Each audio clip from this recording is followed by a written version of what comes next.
మీకు నిద్ర పట్టనియదని అల్లువారుంటే అసలు కథ నచ్చి రెమ్యునరేషన్ తీసుకోలేదంది రష్మిక. మరి అంతటి భారీ అంచనాలను మోసుకుంటూ బరిలోకి దిగిన ది గర్ల్ ఫ్రెండ్ ఆడియన్స్ ని అలరించిందా?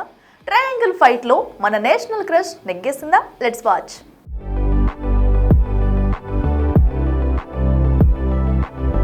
కథ విషయానికొస్తే భూమాదేవి తల్లి లేనమ్మాయి. ఎప్పుడూ తండ్రి దగ్గరే ఉండే భూమాదేవి ఫస్ట్ టైం తండ్రిని వదిలి పీజీ కోసం నగరంలో ఉండే రామలింగయ్య పీజీ కాలేజ్లో జాయిన్ అవుతుంది. అదే కాలేజ్లో విక్రమ్, దుర్గా జాయిన్ అవుతారు. విక్రమ్ను దుర్గా లవ్ చేస్తే విక్రమ్ మాత్రం భూమను లవ్ చేస్తాడు. ఏం అర్థం కాని పరిస్థితుల్లోనే విక్రమ్తో భూమ లవ్లో పడిపోతుంది. దాని తర్వాత విక్రమ్ నుంచి భూమ ఎలాంటి ఇబ్బందులు ఎదుర్కొంది? ఆ టాక్సిక్ రిలేషన్ నుంచి భూమ ఎలా బయటపడింది? బయటపడిన తర్వాత భూమ పరిస్థితి ఏంటి?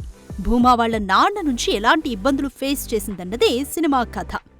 సినిమాపై మేకర్స్ భారీ అంచనాలు పెంచేయడం, రిలీజ్కి ముందే పెట్టిన పెట్టుబడి వచ్చేయడం, వరుస హిట్స్తో దూసుకుపోతున్న నేషనల్ క్రష్ లీడ్ రోల్ చేయడం వెరసి సినిమా కాస్త మంచి ఓపెనింగ్స్ నే తెచ్చుకుంది. కానీ సినిమా వచ్చిన ఆడియన్స్ ని డిసప్పాయింట్ చేసిందనే చెప్పాలి.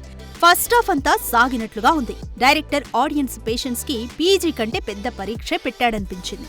ఒక అమాయకురాలు టిపికల్ మైండ్ సెట్ ఉన్న అబ్బాయితో లవ్ లో పడితే ఎలాంటి కాన్సిక్వెన్సెస్ ఎదురవుతాయి అని చూపించడానికే ఫస్ట్ హాఫ్ అంతా తినేశాడు డైరెక్టర్. ఒక సందర్భంలో విక్కీతోనే భూమా మాట్లాడుతూ నా కోసం ట్రై చేయకు, అస్సలు పడనని అంటుంది కూడా. విక్కీతో భయంగా ఉంటూనే అతనితో తిరగడం అనేది అంతగా సెట్ అవ్వలేదు. ఇద్దరి మధ్య సూపర్ గా వచ్చిన సీన్స్ కూడా లేవు. దుర్గా క్యారెక్టర్ ని కూడా ఎక్కువగా ఉపయోగించుకున్నది లేదు. ఇంటర్వెల్లో పెద్దగా ట్విస్ట్ లేకపోయినా భూమా విక్కీతో ట్రావెల్ అవుతున్నాం కాబట్టి బాగానే అనిపిస్తోంది. సెకండ్ హాఫ్ చూసుకుంటే భూమా విక్కీ మధ్య వచ్చిన సన్నివేశాల్లో కొంచెం క్లారిటీ వచ్చింది. ఈ రెండు క్యారెక్టర్స్ ఎలా ముగుస్తాయనే క్యూరియాసిటీ భూమా తండ్రి రాకతో ఏర్పడింది. కాకపోతే బలమైన సీన్స్ ని సృష్టించకుండా భావోద్వేగాలకి వాల్యూ ఇవ్వడంతో పెద్దగా ఇంపాక్ట్ చూపించడం లేదు. భూమాగా రష్మిక మరోసారి తన కెరీర్లోనే బెస్ట్ పర్ఫార్మెన్స్ ని ప్రదర్శించిందనే చెప్పాలి. తను ఎన్ని సినిమాలు చేసినా గర్ల్ ఫ్రెండ్ మాత్రం తన సినిమాల లిస్ట్ లో ఒక బెస్ట్ మూవీగా ఉంటుంది.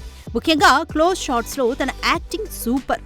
విక్కీగా దీక్షిత్ శెట్టి బాగానే చేసినా తను కాకుండా ఇంకో యువనటుడైతే బాగుండేదేమో. మిగతా పాత్రల గురించి పెద్దగా చెప్పుకోవాల్సిన అవసరం లేకపోయినా రావు రమేష్, అను ఇమాన్యుయల్ తమకిచ్చిన క్యారెక్టర్స్ కి న్యాయం చేస్తారు.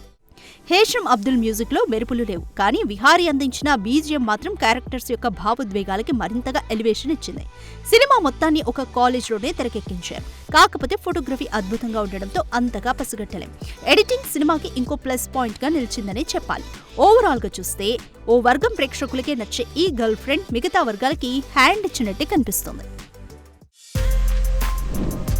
For more videos like this, subscribe Big TV channel.